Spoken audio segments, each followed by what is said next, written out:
The Columbia Network takes pleasure in bringing you Suspense.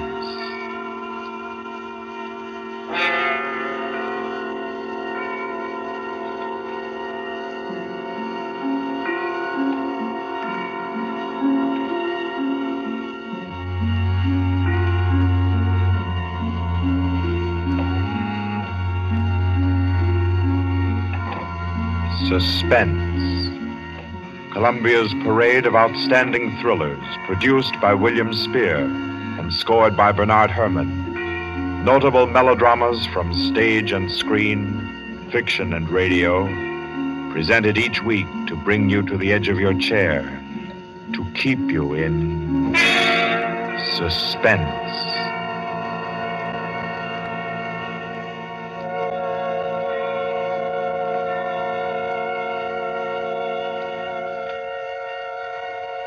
Tonight's story, by the noted American author T.S. Stribling, deals with a crime of murder on an exotic and atmospheric island, with ragged beggars who slept in a Hindu temple and awoke with gold in their pockets and a dead girl lying near them, and with a strange and mystical entrance into the life of hereafter, which was the experience of an American psychologist. For your suspenseful listening, we invite you to join us for A Passage to Benares.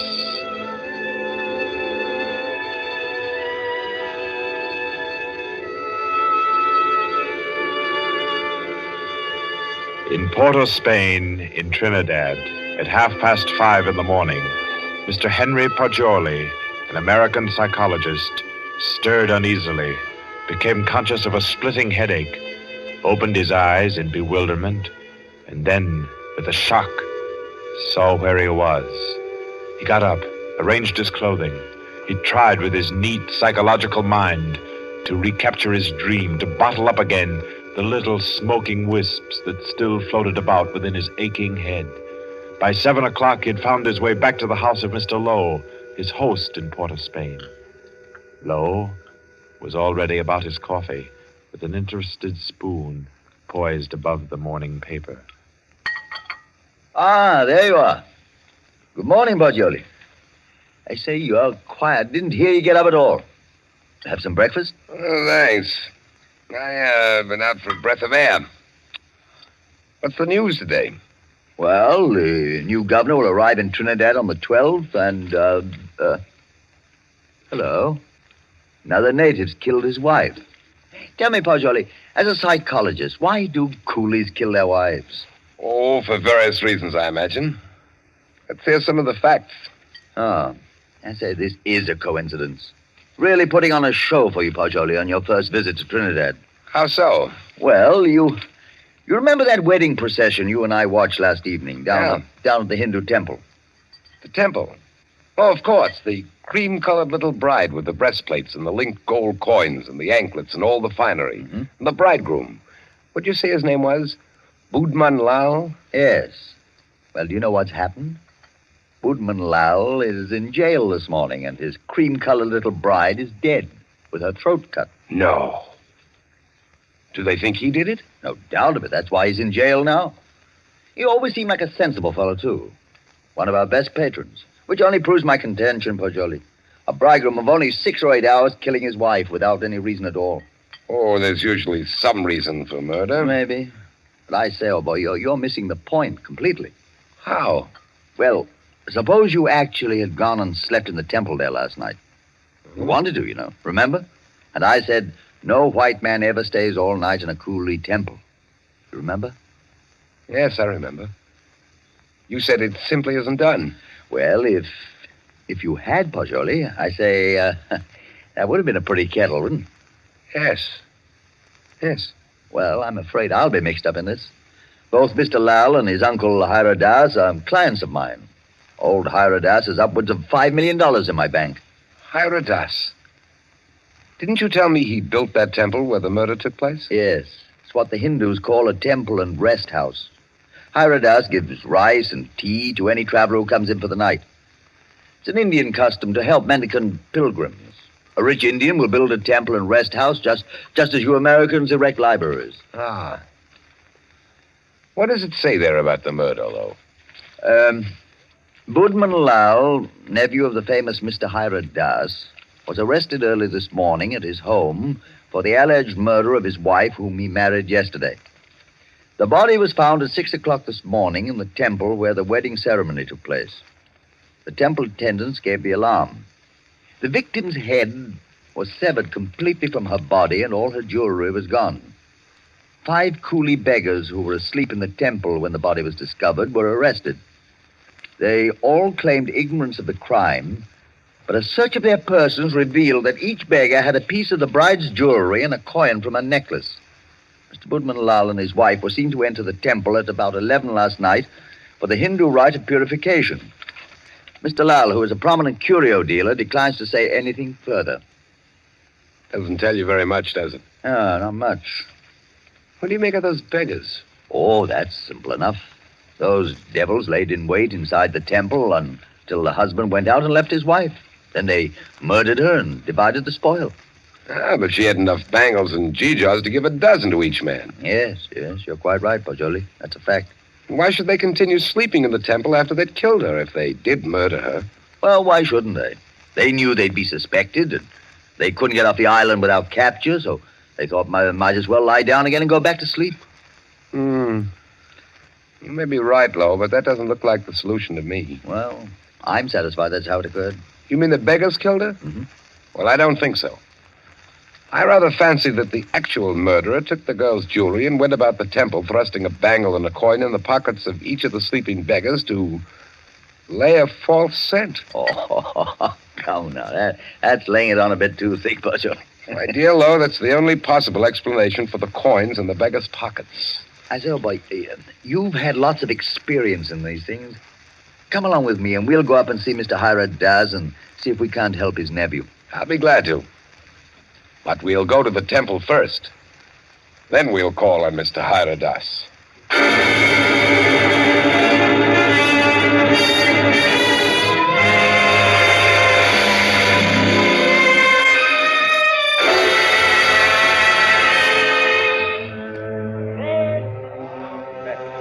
Well, here we are. In spite of the police guard at the door, the temple doesn't look sinister in the daylight. No, it just looks dirty. Let's go in and question the beggars. Hey, excuse me, did any of you fellows hear noises in this temple last night? Oh, much sleep, Sahib. No noise. Policeman punch us wake this morning. Makes it still here. What's your name? Shuda Chan, Sahib. When did you go to sleep last night? When I ate rice and tea, Sahib. Mm-hmm. Do you remember seeing Budman Lal and his wife enter this building last night? Yes, remember, Sahib. Did you see them go out? No, Sahib. No one remember go out. You were all asleep then, huh? All asleep, Sahib. Did you have any dreams during your sleep? Hear any noises? I dream bad dream, Sahib. Huh? When policeman punched me awake this morning, I think dream is come true. And me, Sahib. Me, too. Me. Did you all have bad dreams? Yes, all have bad dreams. Look here, Pajoli. I don't see where this is getting us. I do think we ought to be getting on to old Hira Das's house. No, I think we can now entirely discard the theory that the beggars murdered the girls. On what grounds? They told you nothing except that they all had bad dreams. That's the reason. They all had wild, fantastic dreams. That suggests that they were given some sort of opiate in their rice or tea last night. It's quite improbable that 5 ignorant coolies would have wit enough to concoct such a piece of evidence as that. That's a fact, but I don't believe a Trinidad court would admit such evidence. We're not looking for legal evidence. We're after some indication of the real criminal. Now I suggest that we get onto the house of Hira Das.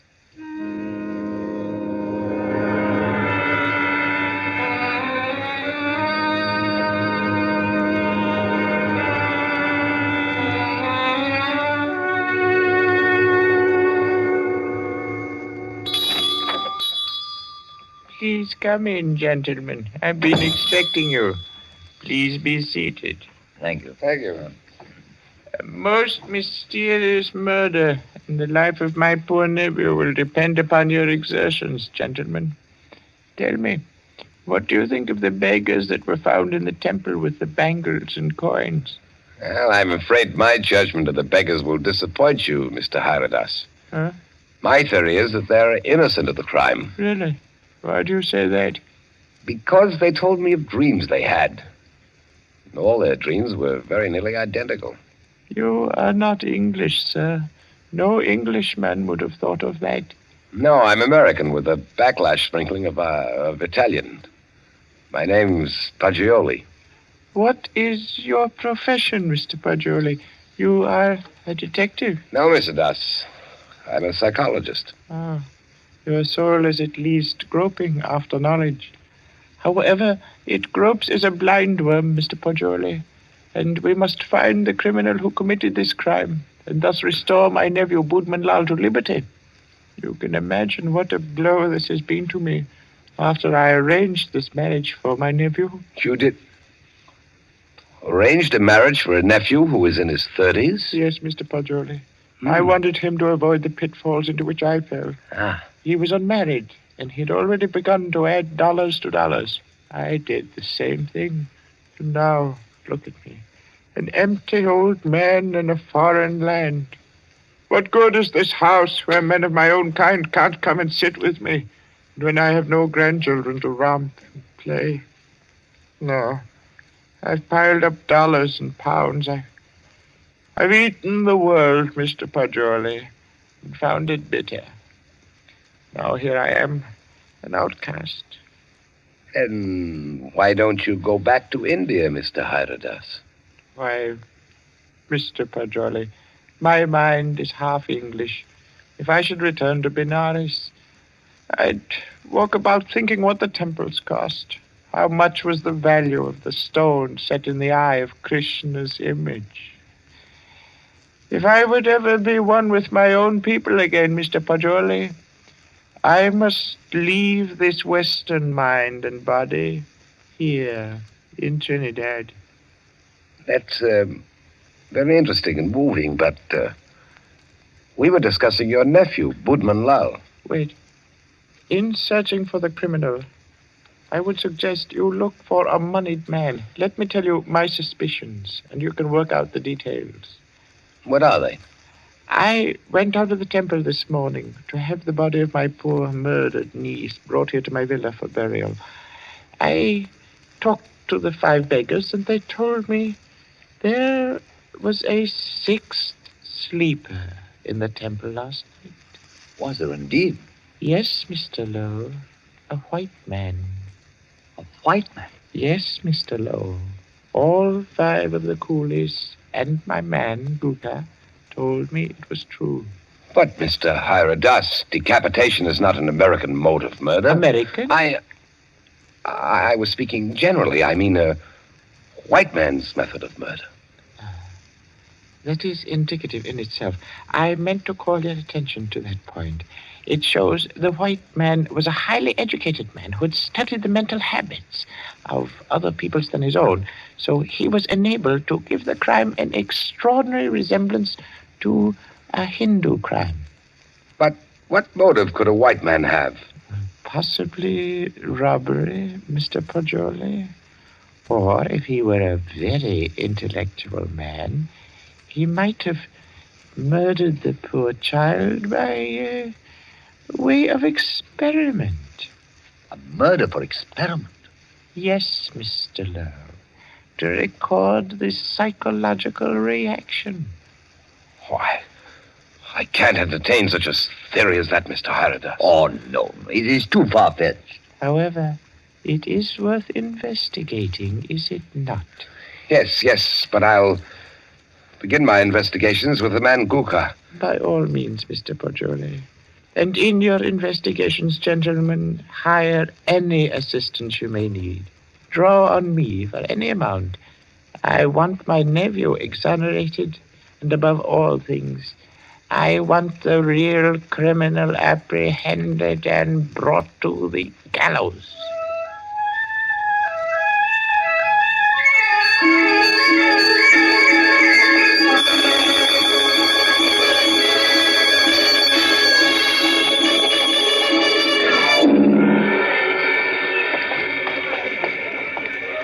do you think of that, Pajoli? White man in that temple. Sounds like pure fiction to me, to shield Bob and Lal. You know, these fellows hang together like thieves. Say, it's a jolly good thing we didn't decide to sleep in the temple last night, isn't it? You know, in my opinion, Lo, the actual criminal is Budman Lal. Same here.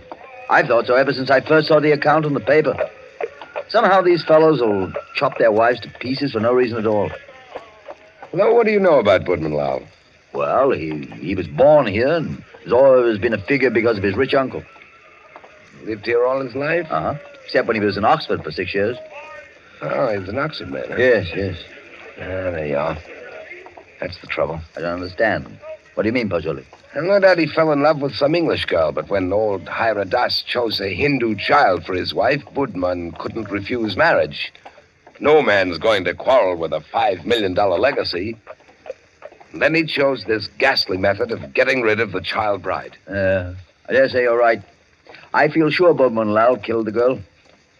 George, I'm getting tired of walking. There's a cab. Let's hop it and ride the rest of the way. Hi, cabby! A cab! I say, Well, aren't you coming? You know, I don't feel that I can conscientiously continue this investigation, trying to clear a person whom I have every reason to believe guilty. But, man, don't leave me like this. At least come as far as police headquarters with me and explain your theory about Guka, the temple keeper, and the rice. Well, I thought I'd go back to your cottage and pack my things. Pack your things? Oh, your boat doesn't sail until Friday. Yes, I know, but there's a daily service to Curacao. It struck me to go there. Oh, now, come. You can't run off like that just when I've stirred up an interesting murder mystery for you to unravel. Why, Pajoli, you ought to appreciate my efforts as a host more than that. Well, all right, then. To the police station. Yes, sir. Halt it. Bye-bye.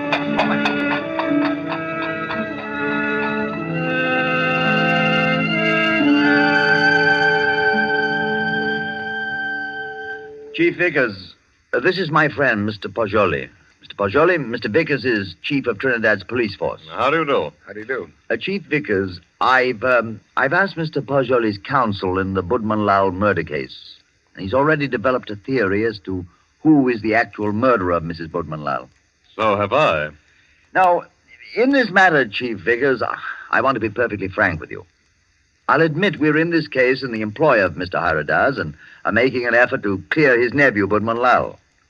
We felt confident you'd use the skill of the police department of Port of Spain to work out a theory clearing Budman Lal just as readily as you would to convict him. Our department usually devotes its time to conviction and not to clearing criminals. Yes, I know that, but if our theory will point out the actual murderer... What is your theory?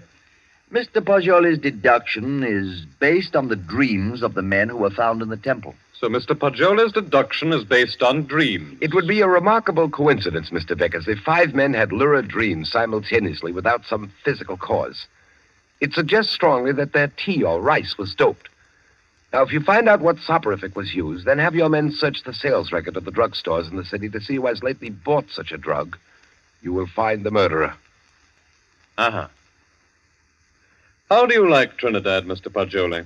I'd like it very much indeed. You've just arrived, haven't you? Yes. In what university do you teach back in the States? Ohio State. A chair of criminal psychology in an ordinary state university? I'm not a professor. I'm simply a docent, and I haven't specialized on criminal psychology. I quiz on general psychology. You're not teaching now? No, this is my sabbatical year. You look young to have taught in the university 6 years, but then you Americans start young in your land of specialists. Now, Mr. Pajoli, I suppose you're wrapped up heart and soul in your psychology. I am. You'd do anything in the world to advance yourself in the science. I rather think so. Especially keen on original research work. That's what he is, Chief Vickers. Do you know what he asked me to do yesterday afternoon? No, what, Mr. Lowe? Oh, I don't think we ought to burden Mr. Vickers with our household anecdotes. Oh, but I'm really curious. Just what did Mr. Pajoli ask you to do yesterday afternoon, Mr. Lowe? Oh, well, really nothing at all. It was just a little psychological experiment he wanted to do. And did he do it? Oh, no. I wouldn't hear of it. Oh, as unconventional as that? Oh, it was really nothing at all. I think I could guess your anecdote if I tried, gentlemen. About a half an hour ago, I received a telephone message from my man stationed at the temple to keep a lookout for you and Mr. Pajoli. Look out for us. Yes, because one of the coolies under arrest told him that Mr. Paggioli slept in the temple last night. Oh, but that's not true. That's exactly what he didn't do.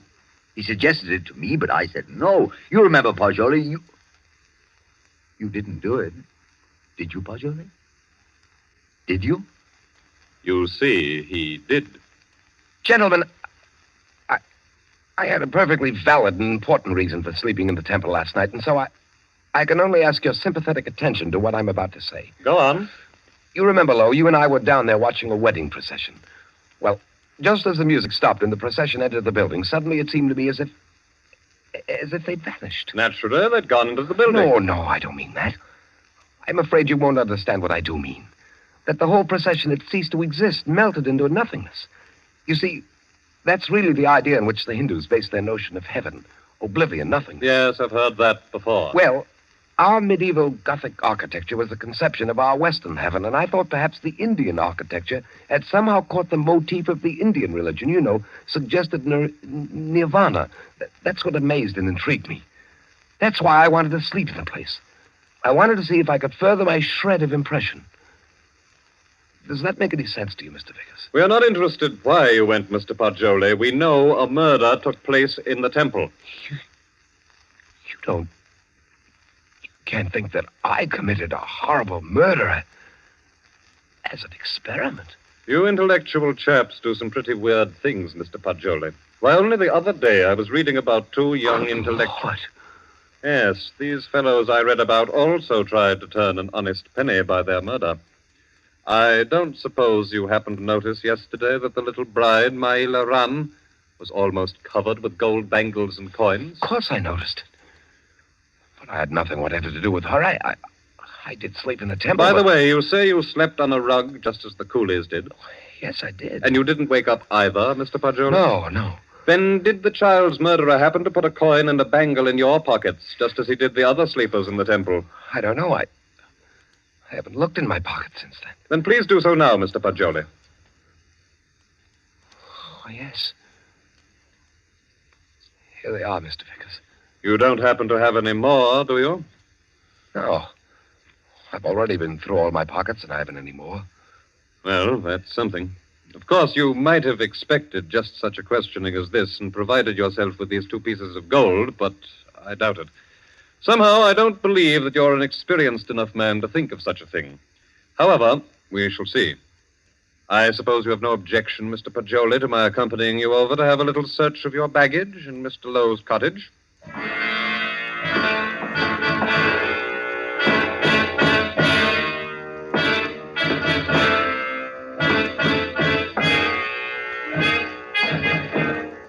Now then, Mr. Paggioli, be so kind as to open your trunk.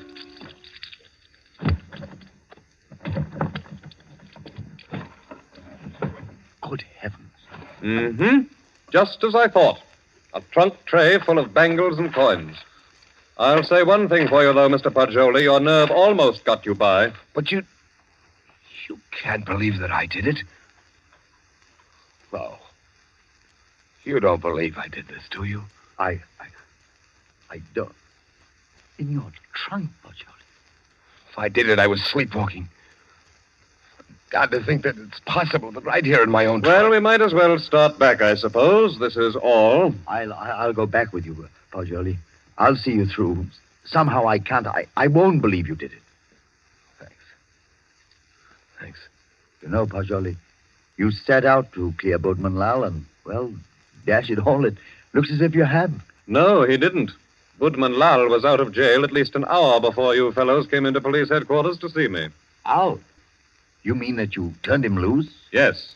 How's that, Chief Vickers? Because, Mr. Lowe, he didn't go to the temple at all with his wife last night.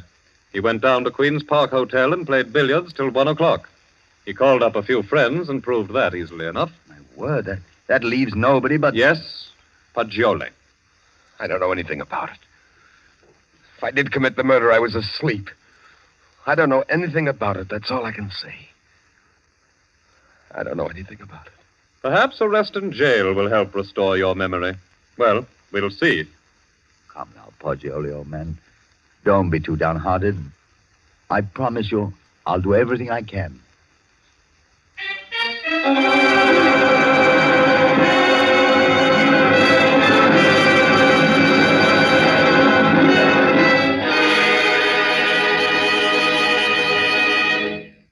the case against Henry Poggioli, having been duly tried by a jury of your peers who have been found guilty and by the powers invested in me, I herewith sentence you to be hanged by the neck until you are dead.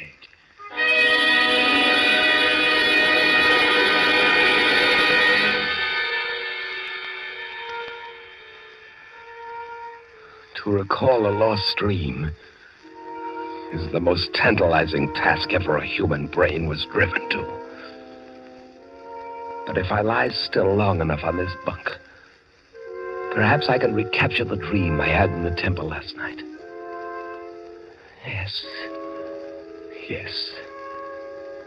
It seems to me that the image on the altar moved, and suddenly the dome overhead was opened and left me staring upward into a vast abyss, where I was alone in endless space, where all creatures and all matter that had ever been or ever would be were wrapped up in me, Poggioli.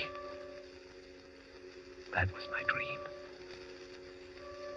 That's an odd thing.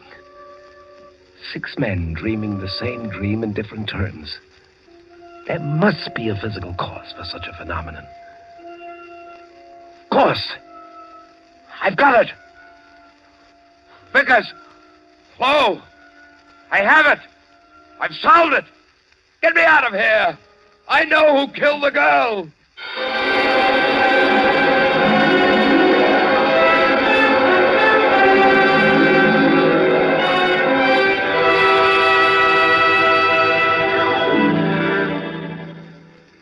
What is it, my friend? I know who murdered the bride. Old Hyradas did it. Now listen. Go tell Vickers to take the gold he found in my trunk and develop all the fingerprints on it. He'll find Hyradas's prints. Also tell him to follow out that opiate clue I gave him. He'll find Hyradas sent a man to put the gold in my trunk. See if they don't find brass or steel filings in my room where the scoundrel sat and filed a new key. But they've already done that long ago. They have? But certainly. And old Hyradas confessed everything. Though why a rich old man like him should have murdered a pretty child is more than I can see. But why did he pick on me as a scapegoat? Oh, he explained that to the police. He said he picked on a white man so the police would make a thorough investigation and be sure to catch him. He did? Aye. But what I can't see is why the old boy wanted to be caught and hanged. Why didn't he commit suicide? Why? I know why. Because according to his religion, in that case his soul would have returned in the form of some beast. He wanted to be slain because he expects to be reborn instantly in Benares, with little Maila Ran as his bride instead of his nephew's. He hopes to be a great man with wife and children. All the things he was not, here in Trinidad. Yes, you must be right. Why didn't you come and tell me about Hyradas's confession the moment it occurred? What do you mean keeping me here when you know I'm an innocent man? Why didn't you tell me before this? Because I couldn't. Old Hyradas didn't confess until a month and 10 days after you were hanged.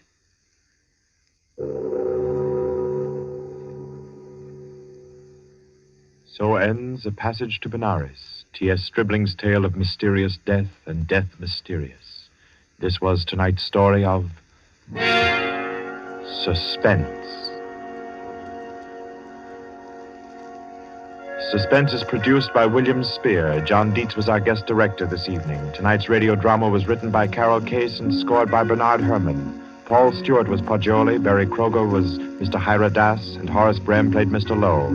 Others in the cast were Alan Hewitt and Guy Rep. Next week at this time, Columbia will bring you another selected story from the world's great literature of thrills, another study in suspense. This is Barry Kroger, and this is the Columbia Broadcasting System.